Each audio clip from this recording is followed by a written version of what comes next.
नमस्कार, आपण पाहत आहे भांडाफोड न्यूज. एका दमात भ्रष्टाचारी कोमात.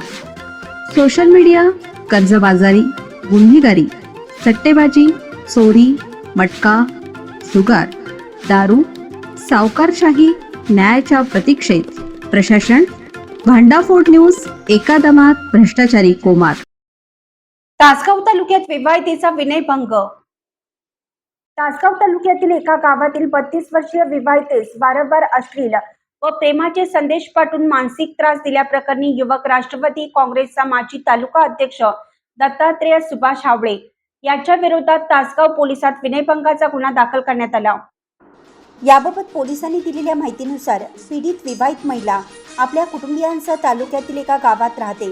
तिच्या कुटुंबामध्ये पती, 3 मुली आणि मुलगा असून तिचे पती गेल्या 25 वर्षापासून गलाई व्यवसायानिमित्त परराज्यात वास्तव्यास आहेत. ते अधूनमधून गावाकडे येत असतात. पीडित महिला व दत्तात्रेय हावळे यांची ओळख होती.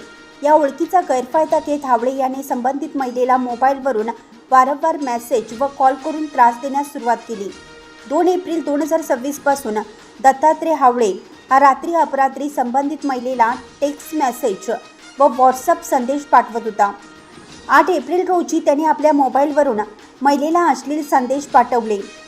या सततच्या त्रासाला कंटाळून महिलेने 15 एप्रिल रोजी त्याचा व्हॉट्सअप क्रमांक ब्लॉक केला. मात्र त्यानंतरही हावळे याने तिचा पाठलाग व त्रास देणे सुरूच ठेवलं. 17 मे रोजी पहाटे 3:30च्या सुमारास त्याने पुन्हा मेसेज पाठवून संपर्क साधण्याचा प्रयत्न केला. तसेच रस्त्यावर ये-जा करताना हातवारे करणे, पाठलाग करणे आणि लज्जा उत्पन्न होईल असे वर्तन केल्याचा आरोप तक्रारीत करण्यात आला आहे. अखेर हा मानसिक त्रास असह्य झाल्याने विवाहितेने तासगाव पोलीस ठाण्यात तक्रार दाखल केली.